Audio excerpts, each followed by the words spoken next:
Robert Sherman, who's on the panel today, has been a leader in this field for a number of years. And he comes from New York too, so we try to bring a few of our colleagues with us. Robert has directed a unit on social emotional learning for the NoVo Foundation for a number of years, was very successful. He's gone on, he's led sessions at various conferences and brought in additional experts to talk about the area. And he brings his own experience to his content. He not only knows a lot about the research of social emotional learning, but he's worked in the public sector, the private sector. He spearheaded a citywide grassroots race relations initiative in the mayor's office in New York City. He has a PhD in clinical psychology. He started an action center to end world hunger. So he's been on the ground and he's been thoroughly versed in the research, and how lucky could we be to have Robert with us.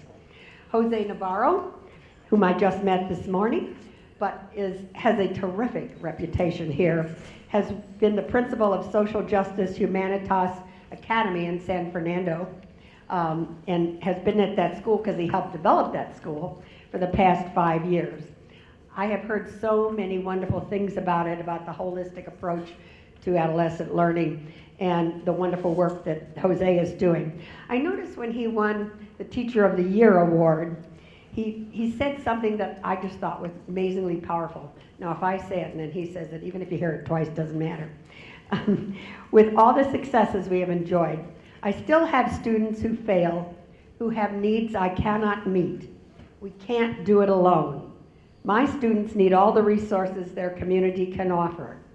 Good teaching alone cannot mitigate the effects of poverty. And he'll, I'm sure, go on with that. Moderating this session is Michael Funk, who I knew as a practitioner and have watched him develop, and it is thrilling to have such an important office in government in this state. And his work is so well known across the country. But Michael will moderate this and move us from theory to practice to action in our deep dive into how adolescents learn and the roles each of us needs to play in assuring their success. Turn it back to Michael. Thank you, Janet. Thank you, Janet. Thank you, community.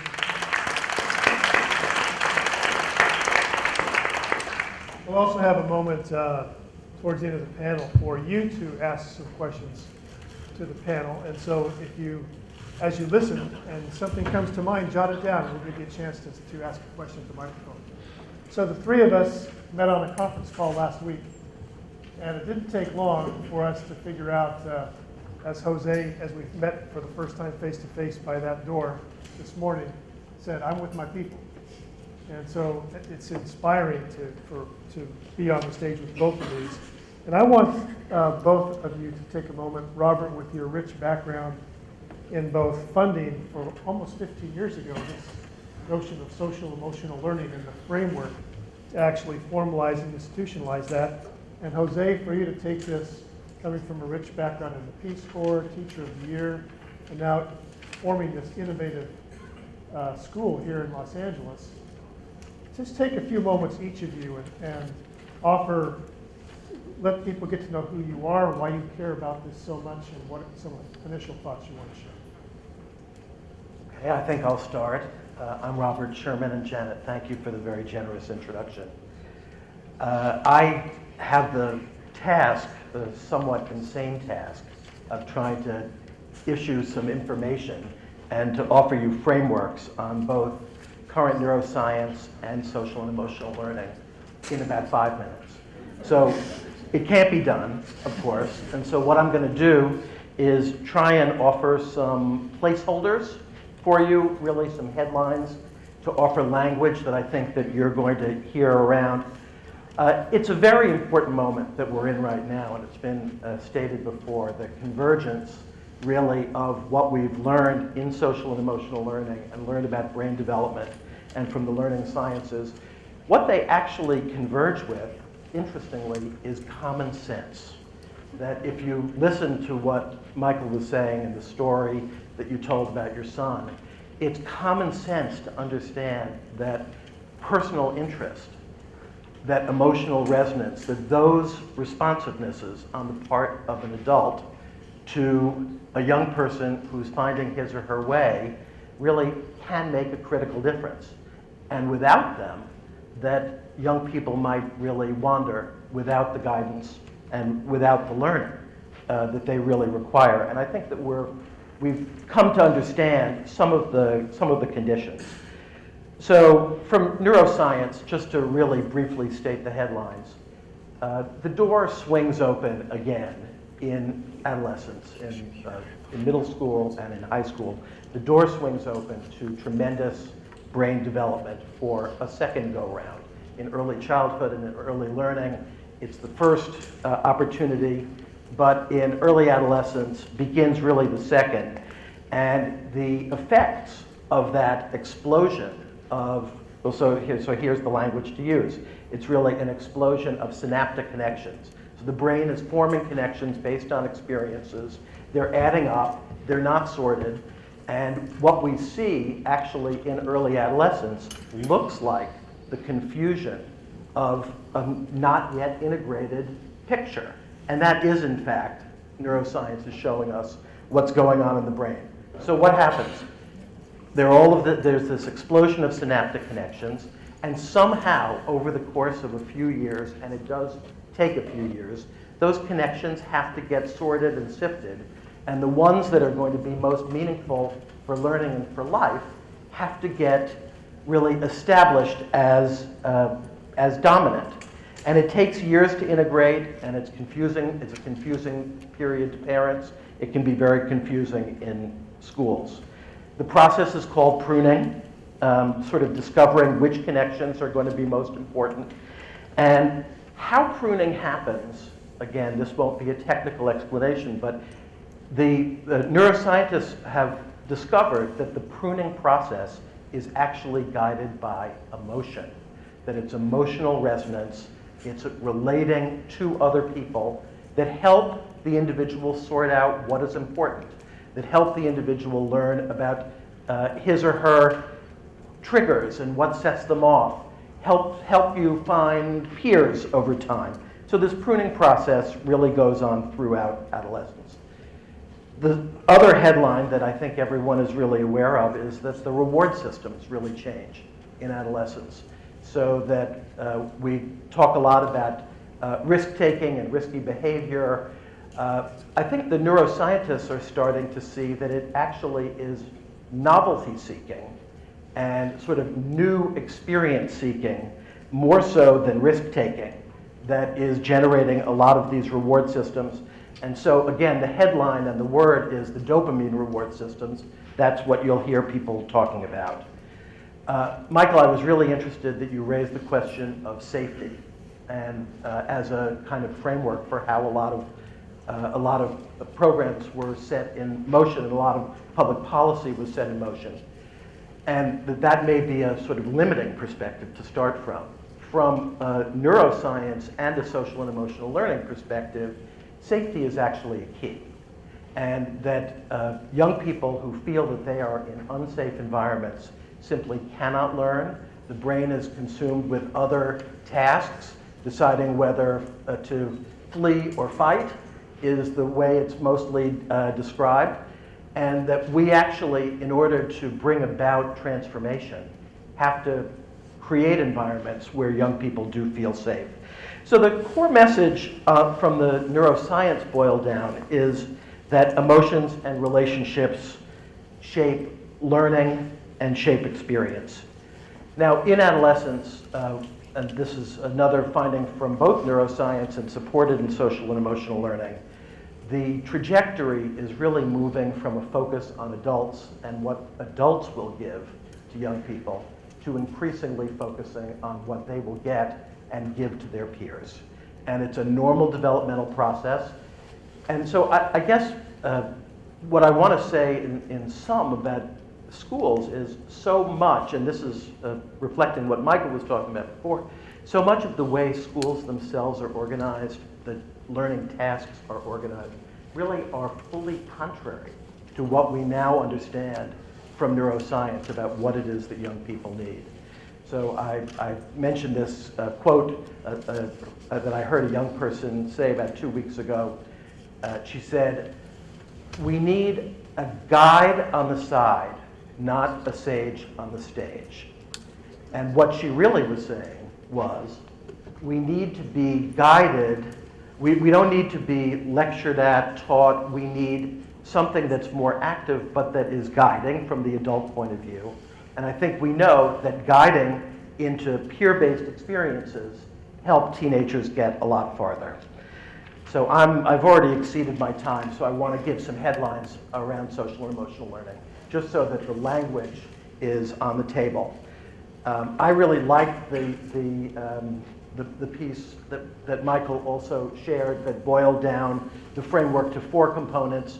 Probably the most popular framework at the moment is one put forward by CASEL, the Collaborative for Academic, Social, and Emotional Learning, which really has 5 core components to what is meant by social and emotional learning and what happens. And this is from all parts of childhood and certainly through adolescence. The first is self-awareness. And we have to, in our learning environments, make sure that kids come to understand what they feel, and they can name it, understand it, and understand that they are feeling beings. Second is self-management. How is it that a person comes to control themselves and control these emotions? And there are lots of programs that help to do that, and an effective school environment helps young people do that. Third is social awareness, really being able to, I think the key of social awareness is the function of empathy, the importance of actually seeing people, understanding that other people also have feelings that need to be taken as seriously as we take our own feelings. Relationship skills, how is it that people effectively relate to one another, adults to youth, youth to youth, and there's a lot to say about that. And the last is responsible decision making. Now the data is that when these pieces are in place, when there's self-management and self-awareness, and this is really summarizing hundreds of quantitative research studies, several things are associated with this. The first is there is a decrease in reported depression and in disciplinary referrals. So really 2 very key and important indices that we see students struggling with. Those 2 go down as these social and emotional capacities go up.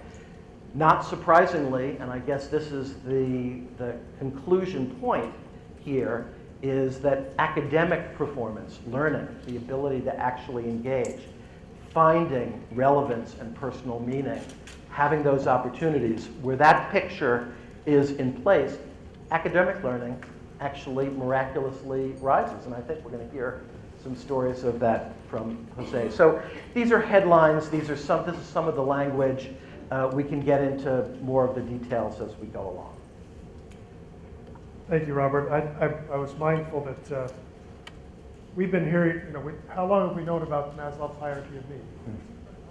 And I have used that example in terms of our own programmatic stuff with our SB 1221, that until we help programs feel safe from being dinged about compliance, they're not going to get to higher levels of actualization learning as a program. So that same safety framework you're talking about that's important in adolescence is also important in many aspects of our work. So, Jose, I could tell just from a few stories that you've shared and told that you've given your life to really creating this kind of experience in a public school setting for young people. He was telling the story that he helped create the school that he's now in charge of and went through the process of interviewing principals. And after going through the process of interviewing all the candidates for principals, he decided he hired himself. He couldn't give it to anybody else. He has that much passion about the work. So, Jose, introduce us to yourself and some of your initial thoughts, and then we'll have a dialogue. It's so funny, when we got on the conference call the other day, I literally stopped there and I said, Stu, I'm just, why am I on this call again? Like neuroscientists, and we got the I just do this stuff. And every time I read this stuff, I'm listening to what you're saying. We're all adults in the house. I might definitely have a reoccurring thought in the back of my head, like, no shit. Like, yeah, why isn't this happening more? Like, and then you stole half the stuff I was gonna say. Seriously, like, you really are. I really am with my people. It's amazing because this transactional transformation aspect of it, making the shift from education, what you get out of it, to what you become of it, is really difficult in a capitalist society because it's all about, how many cars can I get? Not what do I learn? And then I remember seeing that poster in my undergrad, all these cars and Ferraris, the real benefit of education. And I was like, I want a Ferrari, they get a horrible gas mileage. But I do want to be a good dad someday. And I do hope that I'm in good company when I'm alone. And I remember having that idea. And I'm going to back up just a little bit. My school's vision is that all of our students will achieve self-actualization. That's our vision.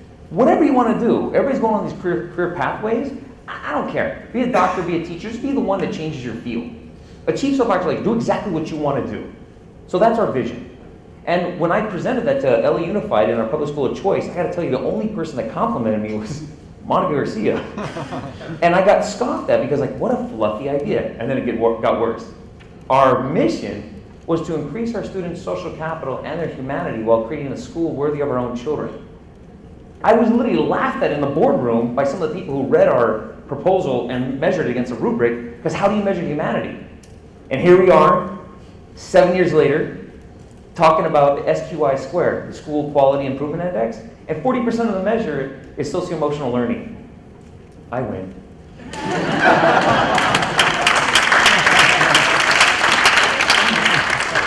And it really is, there's the quantifiable data, and then there's the data with the soul. And one of the data with the soul sitting right there in the corner, he's Matt Moore. He's a VISTA volunteer, and he was my student when I was at Sylmar High School. And I'm looking at him coming back, and he wants to get back to his community. Not because he had high test scores, but because he was taught a few axioms. And one is that it's one thing to get good grades, it's another thing to be a good person. I know a lot of people with a lot of money that are a-holes. I know a lot of people with great grades that once they get to the top, they just keep going. They never turn around and go, hey, can I help you up? And Matt has always been an example that was really cool to see here this morning. I wasn't expecting that. That was a great, he just graduated from UC San Diego. And he comes from a community where 50% of our fathers have finished the 3rd grade. He comes from a community where our school's 93% free and reduced lunch. He comes from a community where one out of every 3 Latinos, for every 1 Latino in a dorm, there's 3 in a jail cell. So I come to this work from a social justice perspective. Back to last week's conference call. What the hell am I doing on this call again? I got work to do. This evolution needs to speed up. But I do need to take time to stop for a second, because I'm constantly caught between this paradox of my job and then the work I got to do. There's my job, and that's the hustle. I got to get the test scores, 94% graduation rate, 3 boxing projects. The highest non-magnet school in Los Angeles Unified. Give me love, seriously. Because I didn't do it. It was a collaboration between people like Monica Garcia all the way to my parents. That's not a hierarchy, that's just the team. We're getting these kind of results because we believe in a few truths, like we can increase our students' humanity, like social capital is indeed important. We can put Harvard and UCLA on the wall every day and show the pathway, but if we don't create their agency, they'll never get there. So we have to build self-efficacy, the ganas, and then show them the way. And so that's what we've been trying to do for many years. There's a few truths. I got a bunch of stuff I want to say, but I want to see where Mike is going to take it. It's more like he's going to say what I'm going to say anyways. That injustice exists. Again, the 1-to-3 ratio, injustice exists, racism exists, sexism exists. Right off the bat. And the way to combat that is these immigrants. Don't even get me off on Trump. The counter-narrative. That yes, this is the data from our community, and then there's the counter-narrative. There's Andrea, who I ran into Saturday night at a UCLA game, who was an El Salvadorian immigrant who took the train from El Salvador here. When we read Enrique's journey, she started crying because that was her story. And now she just got accepted to Stanford, mother got cancer, she's now at UCLA. Not a bad second choice. This fall. It was great to run into her at the game because of the counter-narrative. I told my teachers, you got to know why. know why you do. I don't care if you know the Common Core standards, if you don't know why you're teaching what you're doing. And I tell them, this is your principle, put this in writing. Don't do it. If you don't know why you're doing it, please, God, do not tell me it's in the book. I'll have to get violent. Don't tell me because it's on the test. If you don't know why, don't do it. Relationships matter. Because I know I'll go through a 3-foot brick wall for somebody I love. I won't even sit down and be quiet for somebody I don't like. So relationships matter. Because what I've noticed over the years is my students don't mind breaking school rules. They don't even mind breaking the law. They don't want to break my heart. And I know that article we were supposed to read for this made fun of that in the first chapter. I don't want to hurt my teachers' feelings. It was one of the reasons schools... I want that empathy. I want them not to want to hurt my feelings. So I want to actually read that. And they were making fun of it in the article, so I got a lot of issues with that article. I stayed up all night thinking about that. Probably because it scratched me. And it was stuff I needed to hear. I want my students, the growth mindset was something I learned a long time ago when I made a lot of mistakes in middle school. And people, they said, you're not failing, you're learning. But damn it, you got to learn from your failings. Now, you're going to make some mistakes, just don't make the same one over and over and over again. Make mistakes once and move on. I tell my students that every day. You're not a screw up. You screwed up, but you're not a screw up. That's part of the process. Just a couple of things. I really believe in my school we treat deviance. We don't punish it. So when I got LCFF funding, and then our board made sure that some of the autonomous schools got some of that funding first, I didn't buy a dean. I bought another counselor. And I would have a 1-to-1 ratio of counselors and students if I could. And he did. So I didn't buy a dean, I bought a counselor. So now at a school with 500 kids in California, who is the 50th out of 50 states in counselor to student ratio, I got 2 counselors with 500 kids. The ratio is 839 to 1. And then the baggage, the trauma of poverty that comes from being poor, the trauma that comes from racism is real. And it's really hard to see the board when poverty's in your way. It's really hard to see the board when racism's in your way. So we try to treat, not punish. In the last 5 years, I've had 2 suspensions. And again, this is teamwork. I'm just the one sitting up here right now. Compassion, empathy, reverence are important, and they need to be taught. The 21st century skills, the 4 C's, the collaboration and communication, what exactly are you communicating? Because I can communicate hate very clearly. I can use a computer, but what exactly are you searching for? And I can create a Prezi. What am I presenting? The first thing when you look at the Holocaust is the Holocaust denier site.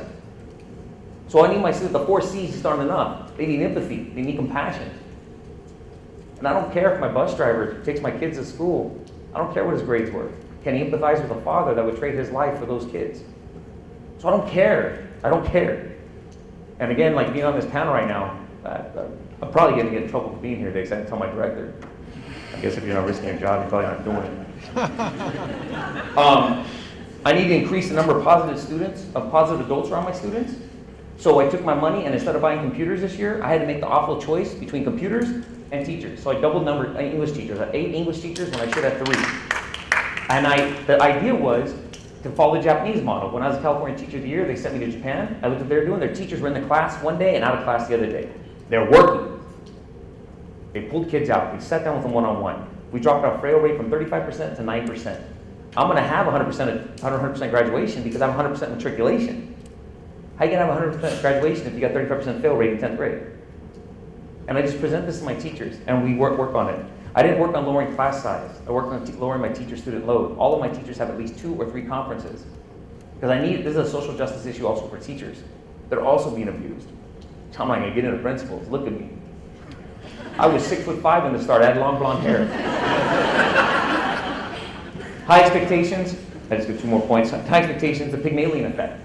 You guys have all heard about this? The teacher that was given a class and said, these are all GATE students. And they were normal students. But they outperformed everyone else in the school. Then she was given a normal class and said, these are all remedial students. The teacher made it so. The teacher treated those kids like they needed remediation. And she treated the kids like they were GATE students. High expectations. Nelson Mandela said, when a person with low self-esteem is met with low expectations, they feel confirmed. But when somebody with high self-esteem is met with low expectations, they're offended.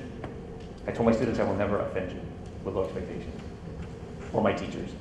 And I said it the other night, or my parents. I was like, I want to get hit. And they all nodded their head. Pathways, agency, good grades, good people. I already covered all that stuff. Just one little mechanism though, talking about the practice. Every 5 weeks we look at data. We stopped, when I was at Sylmar, we were given a data packet, told to go home and figure it out. Right now, the kids get out on minimum day this Friday, and we're gonna look at our data, and we're gonna look at our grades, attendance rate. We start changing it though. What is data?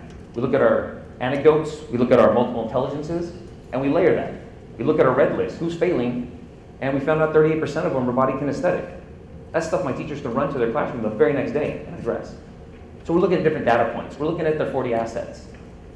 We know that 98% of my kids feel safe on our campus. We also know that 35% of them don't feel safe in our neighborhood. So I gotta call the parents in and give them the data. Here, you help me out. What am I gonna do about this? What are you gonna do about it? And then we also look at our EL students, how they're doing, because you know how it is, people get tired of being called names, so they drop the accent as soon as they can, and they develop survival English. And teachers are like, he speaks English fine, he can't read and write it. So we need to look a little bit deeper. And ultimately, we look at the data. I put up, I'm gonna do it this Friday. Are our kids failing because they don't know? Are they failing because they don't do? If they're failing because they don't know, that's your fault. If they're failing because they don't do, well, that's your fault. What are we gonna do about it? And then we put our heads together as a team and we do the best we possibly can. And then we create an IPEP form, an individual personalized education plan. And then we try to create like a medical record. This kid is dying. Their life will be very, very difficult without an education. So what are we doing about it? And each team, we adopt these kids, and then we stick with them the rest of the year. We've been pretty successful. Our data's showing it. Hopefully I can lend something to this conversation. I put you already know.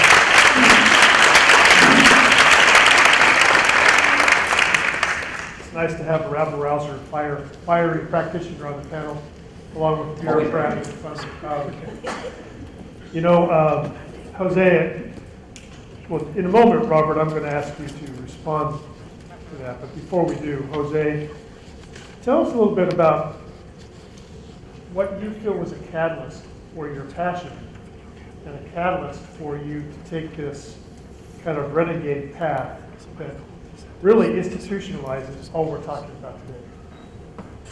I think about this all the time, and I was really at odds often with some of the policies in education, policies in district. And then I realized that I don't have the authority to lead my school. I have the authority to manage it. I don't have the authority to lead.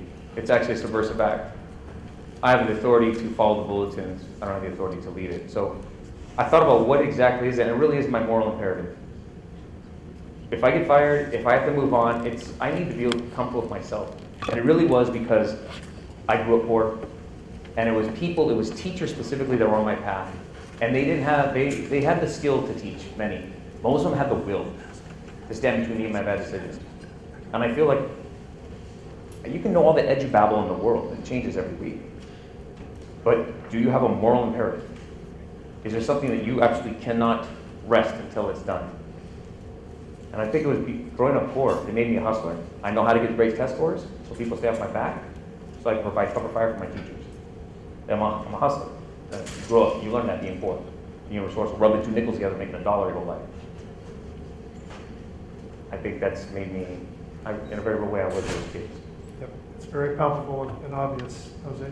So, Robert, when you listen to what Jose has done in this school and his approach and his description and the results, what do you think we need to do to see this move deeper institutionally at a broad scale? Well, broad scale is going to be really the challenge because the education framework itself that we have in this country stacks the deck against doing exactly what you're describing. And if the high stakes accountability testing frame is the dominant one and the most meaningful metric is the test score, and we don't have a chance to move really beyond it, educational leaders, building leaders, actually are going to respond to where they're evaluated, and the sea change of attitude that I think your school represents and that your thinking represents doesn't have a chance really to come into the picture. I think the hope, in part, is that the data will be persuasive about that we'll have instantiations like your school. The data is going to show that another way of doing business in places where in places where it wouldn't be expected that strong results are coming. We need to change the overall frame. But what is it that we're going to change it to? We're going to change it to human environments, human relationships at the center. But let me bring another education word in here. We're going to change it to be much more deeply personalized. And that is an area, sort of personalized learning and thinking about how to make learning more personalized for each student, is something that people are nibbling on at this point. And I think that it is the big reform around the corner. The question is, how do you get there when the metric system is... So there are several ways that many schools are approaching it. And some of them don't actually have to do first and foremost with the academics. Schools are really setting up opportunities for human interaction and human relationship. So advisories, for instance, in a number of strategies, are that place at the beginning of every day where there's an opportunity for a human connection. And a lot of schools are having it. It's not really expensive. It's not super transformational, but it can begin to play this. And my reaction overall to what you say is we need more leaders who, in fact, are going to pay attention to the human dimension as the key to unlocking the academic and youth development dimensions. I'm totally with you. I would only push back on one thing. The last thing you said was, I think, again, the dichotomy between authority and leadership. I think you need more people with authority to pay attention to these things. Because we have many leaders. But again, my job and my work are two different things. And the reality is, I feel like I'm doing good work. I'm very proud of what I'm doing. I don't know how much longer I can do it. Because people with authority are paying attention to these metrics, not the leaders. The leaders are doing it. We're going to have a break for a question in just a moment, but I want to ask two things. And just a moment. Short answer. Robert, what are some other bright spots that you see? Obviously, Jose's school of work is a very bright spot in this field. What's top of the mind comes to your head as a real bright spot in this work, in education? Well, I think that I think bright spots are that we are starting to have strong results where this kind of programming is implemented. And I think the data is going to become more powerful as more and more of it assembles. I think that we are really looking, the country is starting to look squarely at system failure all over the place, and questions are getting asked, and I think that that's helpful. I think that you're right. It has to be people in authority who are going to have this sea change. The path to that will be stories, narrative, data, experience, but data is clearly going to be a key part here. I feel like we could hang out with these two for the next hour, and it would go very quickly, don't you? May I make one more point? No. Just one quickly, because I think you talked about poverty, and I just want to say there's really a tremendous amount of thinking going on right now about the personal effects and the results. I think the fancy term for it is adversity science. There's a lot of talk about the predictable outcomes of poverty, and I think it's a part of my optimism is that is a breakthrough of a different kind, where people are starting to look at the nature of adversity experiences in a more systematic way, relating it to looking at poverty, which gives us a chance actually to put a different social justice lens on the broader conversation. So we can talk about that for a long time. We're going to take one or two questions. Before we do, Jose, what gives you hope? What's something? Counter narrative. I think people because I don't, when we were interviewing for the principal job, it was very clear, like, I just want to be a teacher, that's it. I want to be a teacher. But I'm so clear my school needed to be led by somebody who thinks like a teacher. And everybody had the skill, they just have the will. And I think, so how do you create the moral imperative? How do you create people having, how do you do this? I think it's through the counter narrative. I think students, like Matt, I know where he came from, I know exactly where he lives, and he's making it. I think that is indeed hope. It has to be there. I don't underestimate the power of hope, but hope is not a strategy. I need to win a hell of a lot more than just hope. And I'm really concerned with these 2022 I have a class of students graduating this year, like Juan, Erica, Jose. They're graduating this year, and we're talking about, well, I hope we can figure out these metrics. I hope we can wrap our head around this stuff. That's another generation of kids underserved. I need people to feel this is urgent. Like, again, when we leave this, there'll be some conversations, people with Twitter, and I need to go right back to what you called the trenches. And I need to go back to look at their face and go, I'm going to do the best I can, even though my teachers and myself are pretty much the only people that got your back right now. Speak it real. There was a question over here. Bring the mic. Hi, my name is Jamie Jackson, and I'm here representing Legacy Ladies. But I want to speak to, can you speak more about authority? What exactly do you mean by authority? Do you mean? The people that can sign and things happen. So does that mean money signage? Does that mean? Money, policymakers. Money policy makers? Yeah, I mean, if you can't dream what you don't know. So I take my kids to college campuses, they get off the bus and they see students that look like them, that came from the exact same area. Again, Matt, because you're in the room, dude, you're a man of the hour. Matt would host these trips, and kids from the projects in Pacoima would get off the bus at San Diego and see him, UC San Diego. Like, Matt, you could do like the amount of red tape to do something like that. I'm literally putting my credential on the line because it's an unauthorized trip. Yet it's effective. Yet I get data. Yet I get results. There's a point we got to unplug from the system if you're ever going to make change. And that's right where I'm at right now. I'm writing my resume. I'm getting to the point where I'm going to have to do something else. Because when you look, just simply look at the data. If it's working, support those schools that are working. Don't keep saying, well, we need success for all. Well, build some models. When I was in the Peace Corps, if I wanted to teach people who spoke only their indigenous language how to plant a tree, I didn't show them a book. I showed them the tree. You need to build models and stop trying to get everybody to, just melt it down until it's completely homogeneous and everybody can do it. That's the technician. People are looking for a technical approach. It's an adaptive thing. You need to look at each student and give them equity, not equality. What do they need? And school's the exact same thing. Again, I'm passionate about it. It's urgent because I have 2 kids. And so I hope their principal someday cares as much as I do about this. I hope their principal doesn't sleep at night like I do. I hope so. I hope it matters.